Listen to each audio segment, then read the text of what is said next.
හරි. අපි බලමු මේ සංඛ්‍යා පද්ධති ඔයාලගේ 10 අවසරේ තියෙන එක පාඩමක්නේ නේ. ඕකෙන් ඔයාලගේ O level විභාගයේ MCQ සාමාන්‍යයෙන් 4ක් විතර අහනවා. හරිද? MCQ 4ක් විතර අහනවා. ඊට පස්සේ මේ දෙවෙනි පත්‍රයේ පළවෙනි ප්‍රශ්නේ තියෙන්නේ. ඔතනත් සමහර වෙලාවට ප්‍රශ්නයක් දෙකක් අහන්න පුළුවන්. හරි. ඒ කියන්නේ අපි සාරාංශයක් විතර ගත්තට පස්සේ ලකුණු ඔක්කොම 6-7ක් මේ සංඛ්‍යා පද්ධති කියන පාඩමෙන් ඇවරේජ් සාමාන්‍යයෙන් අහනවා ඔයාලගේ O level විභාගේ. හරි. හරි. අපි මේ පාඩම සාරාංශයක් විදිහට කෙටියෙන් හරි පොඩි වෙලාවක් ඇතුළත අපි මේක ඉවර කරන විදිය බලමු. හරි.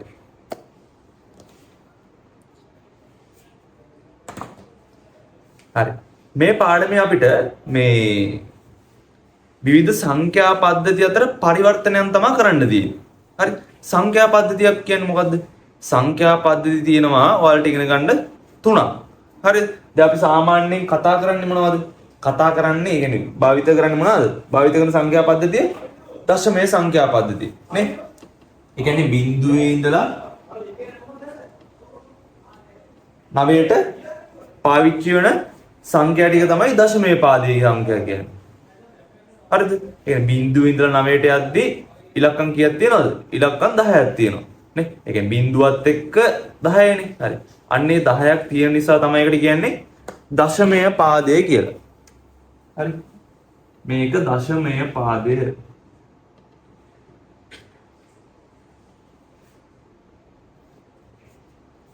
හරි. එහෙම නැත්නම් 10 පාදය කියලාත් කියනවා.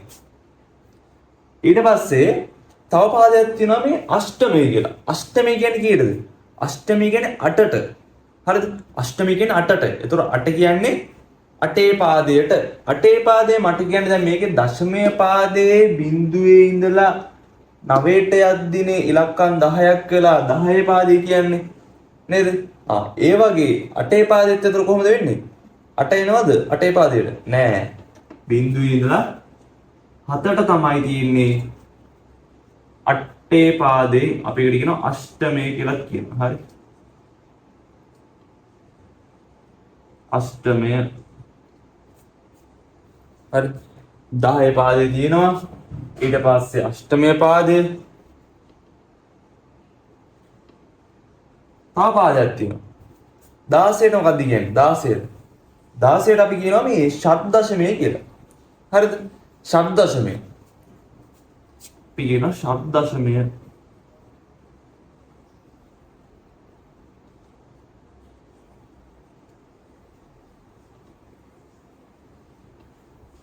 හරි.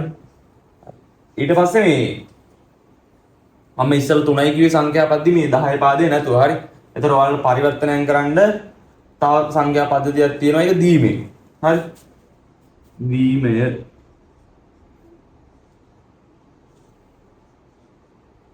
හරි. මේ ෂඩ්දශමය කියන්නේ ඒතර 16ටනේ.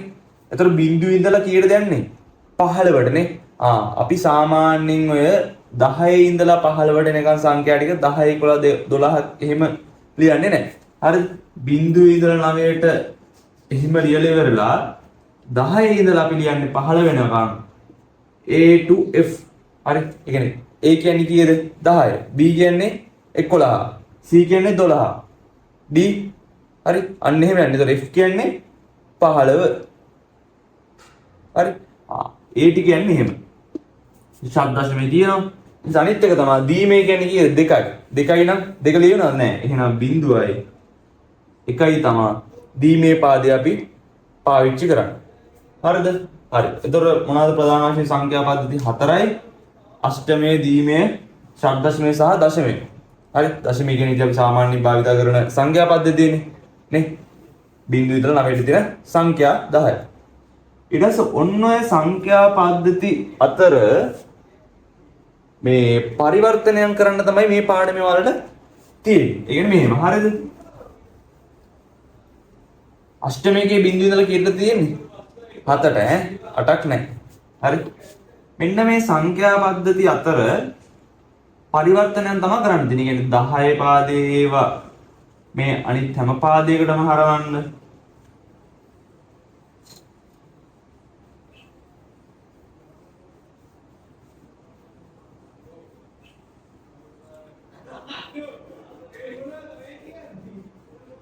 හරිද? 10 පාදේවා 8 පාදේ තියෙනවා, දීමේ තියෙනවා, ෂඩ් දශමයේ තියෙනවා. හරි. මෙන්න මේ 10 පාදයේ සංඛ්‍යා මෙන්න මේ අනිත් පාද වලට හරවන්න තියෙනවා. ඊට පස්සේ මේ අනිත් පාදවල සංඛ්‍යා ආපහු 10 පාදයට හරවන්න තියෙනවා. හරිද? ඊට පස්සේ මෙන්න මේවා මේ පාදයට හරවන්න, ෂඩ් දශමයේ අෂ්ටමයේ වලට හරවන්න. දීමේ කරනවා, අෂ්ටමයේ කරනවා. හරිද? ඊට පස්සේ දීමේ පාදයේ සංඛ්‍යාය ඒක හරිනේ. දීමේ පාදයේ සංඛ්‍යා ෂඩ් දශමයේ කරන්න තියෙනවා, 10 පාදයට හරවන්න තියෙනවා, අෂ්ටමයේ පාදයට හරවන්න තියෙනවා. ආපහු 8 පාදයේ සංඛ්‍යාත් ඒ විදිහටම අනිත් පැත්තට කරන්න තියෙනවා. හරි? මේකේ පොඩි විදියක් තියෙනවා. හරි? ඉඳ ලොකුව අමාරු නෑ. හරි? ඔන්න ඔය පරිවර්තන ටික තමයි මේ පාඩමේ වලට ඉගෙන ගන්න තියෙන්නේ. හරි. අපි මුලින්ම බලමු මෙන්න මේ යන්නේ. හරි වැඩ යන්නේ මෙහෙම. 10 පාදයේ සංඛ්‍යාව. හරිද? වෙනත් ඕනෑම පාදයකට හරවද්දී වෙනත් ඕනෑම පාදයක් කියන්නේ මොකද්ද? දීමය, අෂ්ටමය, අය ෂඩ් දශමයේ කියන්නේ 16 නේ. අන්න වෙනත් ඕනෑම පාද තුනේ එකකට හරවනවා නම්. ඒ කියන්නේ අපි සාමාන්‍යයෙන් පාවිච්චි කරන සංඛ්‍යා පද්ධතියේ දශමයේ පාදයේ සංඛ්‍යාව අන්න ඒවා මෙන්න මේ වෙනත් ඕනෑම පාදයකට හරවන්න ගියොත් අපිට මොකද්ද කරන්නේ? මේ පාදින් බෙදාගෙන යනවා. ඒ මෙහෙම 10 දීමෙන් කරන්න ගියොත් කියන බෙදන්නේ දෙකේ. අෂ්ටමේ නම් 8, 16 නම් 16. අපි කරමු. මෙහෙම. අපිට දෙනවා 75. කියන 10 පාදයේ සංඛ්‍යා සාමාන්‍ය පාදේ දාන්නේ 10 පාදේ. හරිද? අපි පාවිච්චි කරන සංඛ්‍යා පද්ධතියනේ. ඉතින් සාමාන්‍ය 10 කියලා දාන්නේ. මේ අනිත් පාදයේ සංඛ්‍යා ලියද්දි යටින් පාදේ දාන්න. හරි. ඒතර 75 කියන 10 පාදයේ සංඛ්‍යාව කොහොමද දීමේ කරන්නේ? දෙකෙන් බෙදාගෙන යනවා. මෙන්න මේ පැත්තෙන් මොනවම දෙකෙන් බෙදුවා. කීයද? අපිට 75 එකපාරම දෙකෙන් බෙදන්න බෑනේ නේ? අපිට බෑනේ. හරි පුළුවන් හරිද? නමුත් මේ එක එක බෙදාගන්න. මුලින් බලනවා 7ට 2 ඒවා කීයද? 7ට 2 ඒවා කීයද? 3යි. ඉතුරු 1යි. ඊට පස්සේ මේ 15ට බලනවා. මෙතන 1යි මේ 5යි. 15ට 2 ඒවා කීයද? 7යි. ඒතර 7ට 2 14යි ඉතුරු 1යි. ඉතුරු වෙන එක මෙන්න මේ පැත්තෙන් ලියනවා. හරි ඊළඟ 37 3ට 2 ඒවා 1යි ඉතුරු 1යි 14 දෙවරක් 8යි ඉතුරු 1යි 18 දෙකෙන් බෙදුවම 9යි ඉතුරු 0යි 9 දෙකෙන් බෙදුවම 4යි ඉතුරු 1යි 4 දෙකෙන් බෙදුවම 2යි ඉතුරු 0යි 2 දෙකෙන් බෙදුවම 1යි ඉතුරු 0. සමහරු මේ එකක් බෙදනවා 0 වෙනකම්ම ඒ කියන්නේ මෙහෙම හරිද නැත්නම් මෙහෙම එක වෙනකම් බෙදුවත් අවුලක් නැහැ. හරි වාට උත්තරය ඇවිල්ලා තියෙන්නේ මේ එකක් බෙදනවා සමහරවිට 1 දෙකෙන් බෙදුවම කීයද ඉතුරු 0යි කියලා මේ ඉතුරු එක එකට දෙකේව නැහැ 0යි කියලා ලියලා ඉතුරු එක තියෙනවනේ ඒක මෙතන ලියන්න. හරි ලියලා ඉවරලා මෙන්න මේ වම් පැත්තේ මේ මෙතන ඉඳලා උත්තරේ ලියනවා. හරි දැන් මේක මේ ස්ටෙප් එක කරේ නැත්නම් පොතේ ඉඳලා ලියන්න පටන් ගන්න ඕනේ. එහෙනම් මෙතන ලියන්න ඕනේ. යට ඉඳන් උඩට ලියන්න. දැන් මේක මෙතන බෙදපු නිසා අපි මෙන්න මෙතන ඉඳන් තමයි ලියන්න පටන් ගන්නෙ. යට ඉඳන් උඩට තමයි ලියන්නේ. මොකද උත්තරේ? CI 101යි 1. දැන් අපි අනිවාර්යෙන්ම පාදේ ලියන්න. පාදේ මොකද්ද? මේ දිවිමය පාදය දෙකේ පාදේ කියලා ලියනවා.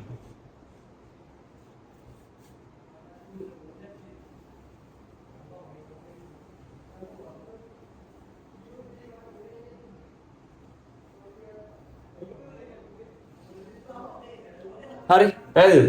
හරි. ඒක හරිනේ. තව ගානක් ඔයාට දෙන්නම් ඒක හදන්න. හරි. තව ගානක් ගහන්න. 18. 18 දෙකෙන් බෙදුවම කීයද? 9යි. ඉතුරු 0යි. 9 දෙකෙන් බෙදුවම 4යි. ඉතුරු 1යි. 4 දෙකෙන් බෙදුවම 2යි. ඉතුරු 0යි. 2 දෙකෙන් බෙදුවම 1යි. ඉතුරු 0යි. 1 දෙකෙන් බෙදුවම 0යි. ඉතුරු 1යි. හරි. යට ඉඳන් උඩට ලියනවා. CI 10යි දෙකේ පාදේ. හරි. ලේසියිනේ. එතකොට 10 පාදේ සංඛ්‍යා දීමේ කරන්නේ කොහොමද? අන්න ඔහොම විදියට බෙදාගෙන යනවා. අෂ්ටමය වලට හරවන්න මොකද කරන්න ඕනේ? ඕකම ඉතින් 8න් බෙදාන යනවා. හරි. ඒ සංඛ්‍යා දෙකම අපි හරවමු. 75 75 8 පාදයට අරන් ගියොත් 8න් බෙදෙනවා. 4 8 ඒවා කියනවද නැහැ? 75ට 8 ඒවා කීයද? 75ට 8 ඒවා 9නේ. 9 රක්කට 72යිනේ. ඉතුරු 3යි. ඊළඟට 9ට 8 ඒවා කීයද? 9ට 8 ඒවා 1යි. ඉතුරු 1යි. මේ වම් පැත්තෙන් දකුණු පැත්තෙන් අපි දාන්නේ මේ ඉතුරු ගාන. අදාළ උත්තරේ යටින් දැම්මා, ඉතුරු ගාන දකුණු පැත්තෙන් දැම්මා. ඊළඟට ඕන මේ එකක් බෙදන්න පුළුවන්. 1ට බෙදුවම කීයද? 0යි ඉතුරු 1යි. හරි. ඒතර යටින් ඉඳන් ලියන්නේ 113යි මොන පාදයෙන්ද? ඈ 8 පාදේ අනිවාර්යයෙන්ම මේ පාදේ දාන්න ඕන. හොඳයි. හරි. අන්න ඕමයි අද. ඊළඟට 18 හරවමු බලන්න.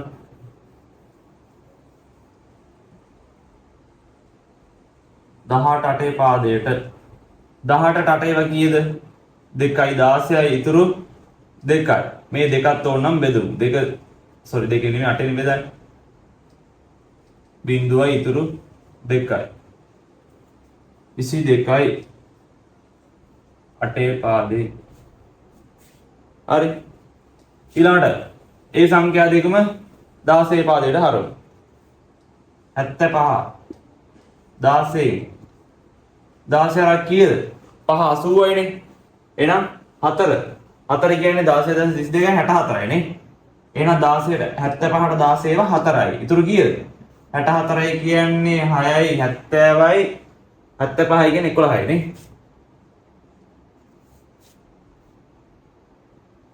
ඔව් 11යි. ඊළඟට 4ත් බෙදුමු. 4ට 16ව නෑ. ඉතුරු 4. ඉතින් මේ 4 දැන් ටොපි 4ක් තියෙනවා. ටොපි 4 16 දෙනෙක්ට බෙදනවා. බෙදන්නේ නෑනේ. නේ? එහෙනම් ඉතුරු ගාන 4යි. තර 4යි 11යි. අපි ඒ උත්තරේට 4යි 11යි කියලා ලියනවද? 11 වෙනකොට මොකද්ද ලියන්නේ? 10 A 11 B නේ? 4යි B මොන පාදයෙන්ද? 16 පාදයෙන්. ඊළඟට 18 නේ.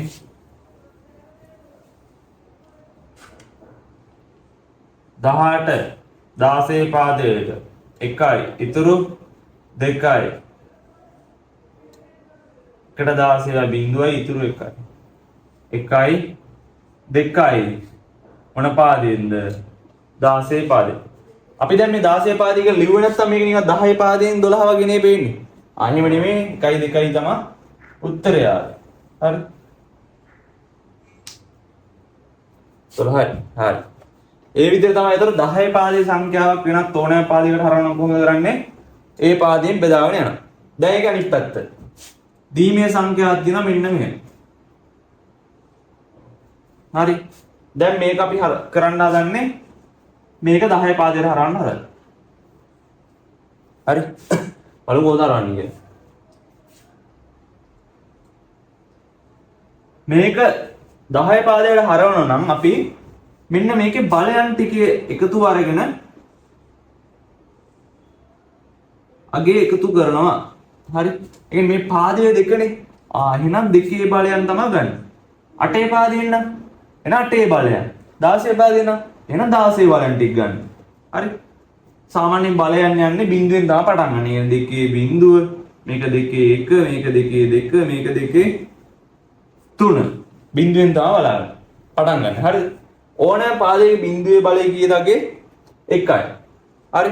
අපි ඊට පස්සේ මේ එකතුව ගද්දී මෙන්න මේ උඩ අගේ බිඳුව තියෙනව නේද? අන්න ওই බිඳුව තියෙන එකක්වත් ගණන් ගන්නෑ. ඇයි? ඕනෑම අගයක් ඔයාලට උතන 25000 ආවත්, හරි 1000 ආවත් ඕනෑම අගයක් ආවට පස්සේ ඒක බිඳුවෙන් ගුණ වුණාට පස්සේ උත්තරේ මොකක්ද දෙන්නේ? බිඳුව වෙනවනේ නේ? ඒ නිසා අපි මේ බිඳුව තියෙන උත්තර මෙන්න මේ එකතුව ගන්නෙ නෑ. දෙකේ පළවෙනි බලය කීයද? 2යි. ඒක ගුණ කරනවා මේකෙන් 1. ගුණ කිරීම 1. ඊළඟට දෙකේ තුන්වෙනි බලය ගුණ කරනවා කීයෙන්ද? 1. 2යි දෙකේ තුන්වෙනි බලය කියන්නේ කීයද? දෙවරක් දෙක දෙවරක් දෙක එහෙමනේ. දෙකේ තුනන්නේ නේ. දෙවරක් දෙක 4යි 4ක් දෙක 8යි. එතන 8යි. හරි. ඊට පස්සේ මෙන්න මේ දෙක එකතු කරනවා 8යි 2යි 10යි. මේකේ 10 පාදයේ අගය කීයද? 10 තමයි මේ තියෙන්නේ. හරි. පැහැදිලිද? හරි. ඔන්න ඔය විදිහට තමයි උතන ඕන සංඛ්‍යාවක් දුන්නා නම් ඔන්න ඔය විදිහට තමයි පටන් ගන්න අපි. හරි. දෙකේ බිඳුවෙනි බලයෙන් පටන් ගත්තා. මෙහෙට වැඩි කරගෙන ගියා. ඒකේ අගය ටික ගත්තා. යටින් ඒක ගුණ කරා උඩ තියෙන අගය. එකකින් ගුණ වෙන්නේ. හරි. ඊට පස්සේ මේ බිඳු තියෙන ඒවා ගුණ කරන්න ඕනේද? නෑ. ඒ ඕනේ නෑ. හරි. ඊළඟට 8 පාදයේ සංඛ්‍යාවක් අපි ගමු.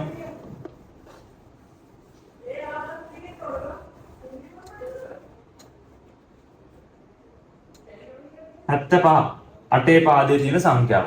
දැන් කොහොමද? කී බලයෙන්ද ගන්නෙ? 8. 8 බිඳුව 8 1. හරි. අපි කොහොමද කරන්නේ? දැන් උඩ බිඳු නැහැ. බිඳු තියෙනවා නම් ගන්නෑ. 8 බිඳුව ගුණ කිරීම කීයද? 5. ඊළඟට 8 1 ගුණ කිරීම 7. 8 බිඳුවෙනි බලය 1යි 1 කරක් 5 5යි. 8 පළවෙනි බලය 8යි 8 වරක් 7 56යි. මේ දෙක එකතු කරලා ඊට 56 4යි 60යි 60 එකයි නේ. ඔව් 61. හරි. ඒතර 61 කියන 10 පාදයේ සංඛ්‍යාව තමයි මේ අෂ්ටමය කරලා 75 කියන සංඛ්‍යාව ඇවිල්ලා තියෙන්නේ. ඊළඟට 1a කියන 16 පාදයේ සංඛ්‍යාව අපි කොහොමද 10 පාදයට හරවන්නේ? මේකේ මොන බලද ගන්නෙ? 16 බල. 16 බිඳුව 16 1. 16 බිඳුවෙනි බලය ගුණ කිරීම a. a කියන්නේ කීයද? 10. 16 බිඳුව ගුණ කිරීම 10. ඊළඟට 16 1 ගුණ කිරීම 1. 16 බිඳුවෙනි බලය කියන්නේ 1යි 1 වරක් 10 10යි. 16 පළවෙනි බලය කියන්නේ 16යි 16 වරක් 1 16. උත්තරේ කීයද? දෙක එකතු කරනවා. 10යි 20යි 26යි. ඔව් හරි 26යි. හරිනේ. එතකොට මෙන්න මේ සීන් එක තේරුණා. නේ 10 පාදයේ සංඛ්‍යාවක් වෙනත් ඕනෑම පාදයකට හරවනවා නම් මොකද කරන්නේ? ඒ පාදයෙන් බෙදාගෙන ගිහිල්ලා එන ඉතුරු ගාන දකුණු පැත්තෙන් දාලා ඉවරලා යටින් ඉඳන් උඩට උත්තරේ ලියුවා. ඊට පස්සේ මේ වෙනත් ඕනෑම පාදයක තියෙන සංඛ්‍යාවක් 10 පාදයට හරවනවා නම් මොකද්ද කරන්න කිව්වේ? ඒ පාදයේ බලයන්ගෙන් ගුණ කරලා ඉවරලා එකතුව ගන්න.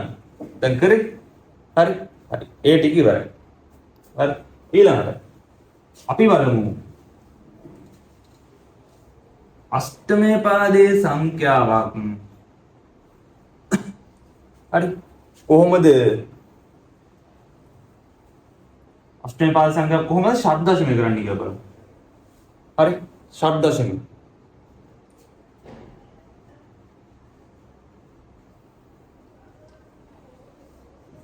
හරි. මුලින්ම මේක මෙහෙමයි. හරි. අෂ්ටමය පාදයේ සංඛ්‍යාවක් ඩිරෙක්ට් කෙලින්ම ෂඩ්දශමය කරන්න බෑ. ඒ කියන්නේ දැන් අපි බෙදලවත් ගුණ කරලත් එහෙම එකපාර කරන්න බෑ. ඒක වෙනත් අතරමැදි පාදයකට හරවලා ඒක තමයි ෂඩ්දශමය කරන්න ඕන. හරි. අපිට ලේසි මේක දීමය කරලා ඉවරලා ෂඩ්දශමය කරන එක ලේසි. හරි. නැත්නම් මේක දශමය කරලා ඒක ෂඩ්දශමය කරන්න පුළුවන්. දශමය කරන්නේ කොහොමද? 8 බිඳුනි බලයෙන් ඒ ටික ගත්තා. ඒක බෙදුවා පව් 16. එහෙම කරන්න පුළුවන්. එහෙම නැහැ. ලේසි අපිට මේක දීමය කරලා ඒක ෂඩ්දශමය කරන එක ලේසි අපිට. හරි. එතකොට දැන් මෙතන කාරණා දෙකක් කතා වෙනවා. අෂ්ටමේ පාදයේ සංඛ්‍යාවක් දීමේ කරන්නේ කොහොමද කියලා කතා වෙනවා. දීමේ පාදයේ සංඛ්‍යාවක් ෂඩ්දශමය කරන්නේ කොහොමද කියලා කතා වෙනවා. නේ? හරි. එතකොට කොහොමද අෂ්ටමේ පාදයේ සංඛ්‍යාව දීමේ කරන්නේ? හරි. මේ එකින් එක වෙන වෙන වශයෙන් අරගෙන අපි දීමේ කරනවා. හරි. දීමේ කරලා අපි ලියන්නේ බිට් 3න් 3ට. ඇයි 3න් 3 ලියන්නේ? මෙන්න මේ 8 පාදයේනේ නේ. 8 පාදයේ හැදෙන්නේ දෙකේ 3 වෙනි බලය නිසා. හරි. ඒ නිසා තමයි අපි බිට් 3න් 3ට ලියන්නේ. 5 කියන එක දීමේ කරාට පස්සේ කොහොමද වෙන්නේ? 5 කියන අගේ දීමේ කරාට පස්සේ 1.1 හරි 7 කියන එක දීමේ කරාට ඔයාලට කැමතිද මෙහෙම බෙදලා ගන්න හරි 7 දෙකෙන් බෙදුවාම කිය 3යි ඉතුරු 1යි 3 දෙකෙන් බෙදුවාම 1යි ඉතුරු 1යි එහෙම 1 3යි කියලා එහෙම ගන්නත් පුළුවන් නැත්නම් කෙලින්ම කියන්නත් පුළුවන් හරි මේක එකට තමයි ලියන්නේ ඔහොම ලියන්නේ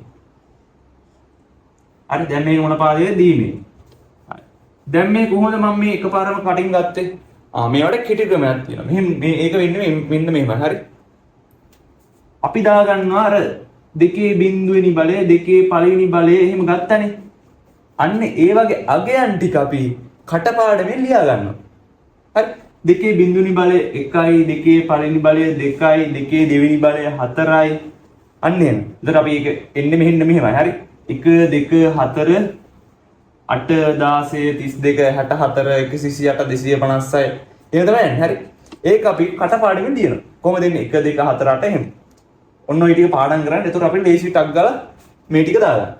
එතකොට අපි කොහොමද පහ හැදෙන්නේ මෙතනින්? 4යි 1 එකතු වෙලානේ පහ හැදෙන්නේ නේ. ඊට පස්සේ බිට් 3කින් ලියන්න ඕනේ. මැද්දේ ආවෙනේ ටිකට මොකද කරන්නේ? බිඳුවක් දාන්න. එතකොට පහ හැදෙන්නේ කොහොමද? 1යි බිඳුවයි 1. බලමු 7 හැදෙන්නේ කොහොමද කියලා. 4යි 2යි 6යි 1යි 7යි. හරිනේ බිට් 3කින්. 3කින් හැදුන්නේ නැත්තම් මුලට බිඳුවක් දාන්න.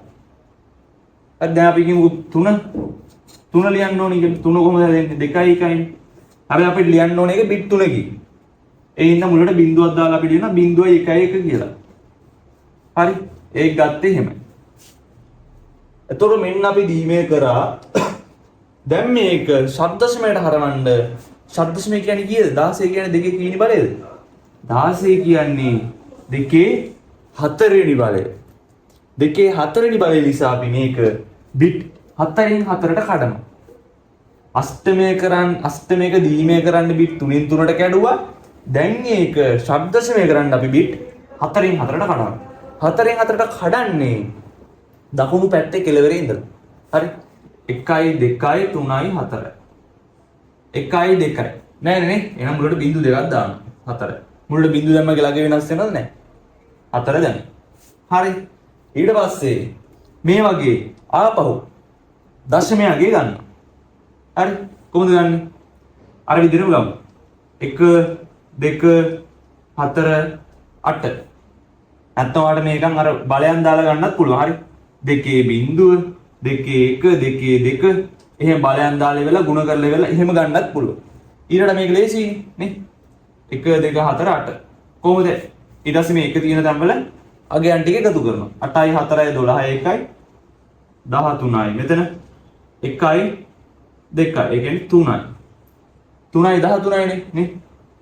3යි 13 කියලා ලියනවද අපි? නෑ 13 මොකක්ද කියන්නේ?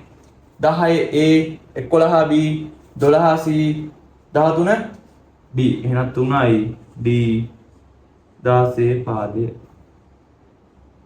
පෙරන අප බලන්න අෂ්ටමේ පාදයේ මුලින්ම දීමේ කරන්න බිට් 3න් 3ට ලිව්වා 3න් 3ට ලියලා ඉවරලා ඒක අපි ශබ්දශමය කරන්න ඕන නිසා ඒ කියන්නේ 16 පාදයේනේ ඒ හින්දා බිට් දෙකේ 4 වෙනි බලයේනේ බිට් 4න් 4ට කැඩුවා 1යි 2යි 3යි 4යි 1යි 2යි 3යි 4යි කඩලා ඉවරලා ඒකේ දශමයේ අගය ලිව්වා ලියලා ඉවරලා ඒක 16 පාදයේ කියලා ලිව්වා හරි ලේසිනේ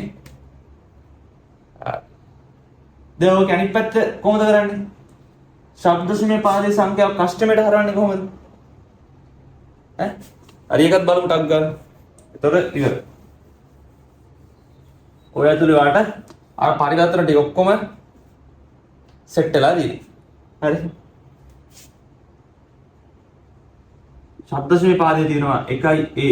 මේ කොහොමද අෂ්ටමය කරන්නේ? කලින් අපි අෂ්ටමයක ශබ්දසමය කරන්න අෂ්ටමයක දීමේ කරන්න බිට් කියන ලිවි 3න්නේ. මේකත් එමේ හරි ශබ්දසමයක අෂ්ටමය කරන්න ඩිරෙක්ට් බෑ. දීමේ කරලා තමයි හරවන්න ඕන. ශබ්දසමයක දීමේ කරන්න කලින් අෂ්ටමයක දීමේ කරන්න බිට් කියන ලිවි 3න්නේ. එහෙනම් මේ කියන ලියන්න ඕනේ. දෙකේ 4න් බලය නිසා බිට් 4න් 4ට තමයි ලියන්න ඕනේ. ඒ කියන එක කොහොමද හැදෙන්නේ?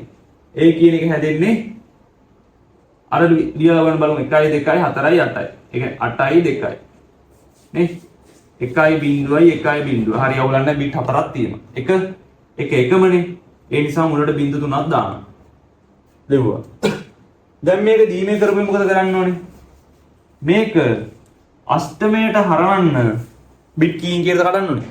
කලින් අපි දීමේක ශබ්දශ්‍රමයට හරවන්න බිට් 4න් 4ට කැඩුවා. දැන් දීමේක අෂ්ටමය කරන්න බිට් කීයෙන් කීයට කඩන්නේ? 3න් 3ට කඩන්න. 1 2 3යි 1 2 3. මේ බිංදුව මෙහෙම. මේකෙත් අර විදිහටම මේ වගේ දශමයේ අගය ගන්නවා. 1 2. ඒ කියන්නේ අගය 2යි. මෙතන 3යි. මෙතන බිංදුවයි. එතකොට 3යි 2යි මොන පාදයෙන්ද? අෂ්ටමයේ පාදයෙන්. හරි. පැහැදිලිද? මොකද මේක කරේ? ශබ්දශමයේ තියෙන එකක් මුලින්ම අෂ්ටමය කරන්න ඩිරෙක්ට් බෑ. අපි ඒක අතරමැදි පාදයකට හරවලා තමයි කරන්නේ. ඒක ලේසි අපිට දීමේ කරලා වෙලා අෂ්ටමය කරන එක ලේසි. දීමේ කරන්න මොකද කරේ?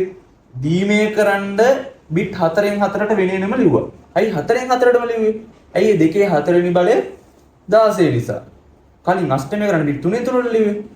නේ? අෂ්ටමයක දීමේ කරන්න. ඊට පස්සේ 4න් 4ට ඩීල වෙරලා ඒ දැන් දීමේ තියෙන දැන් දීමේක අෂ්ටමය කරන්න මොකද කරන්නේ? දීමේක අෂ්ටමය කරන්න බිට් 3න් 3ට කඩන්න ඕන. දීමේක ශබ්දශ්‍රමය කරන්න බිට් කීයෙන් කීයද කඩන්නේ? 4න් 4ට. හරි. ශබ්දශ්‍රමය කරන්න ඕන නිසා අෂ්ටමය කරන්න ඕන නිසා 3න් 3ට කැඩුවා. 1 2 3යි 1 2 3යි. ඊට පස්සේ මේ වගේ දශමයගේ අරගෙන ලියුවා. හරි. හරි. ඔන්න ඔය විදිහට තමයි සංඛ්‍යා පද්ධති පාඩමේ ඔයාලගේ තියෙන සම්පූර්ණ කොටස් ටික හරි පොඩි කාලයක් ඇතුළත විනාඩි 27න් වගේ අපි ඉවර කරේ. හරි. එහෙනම් ජය වේවා.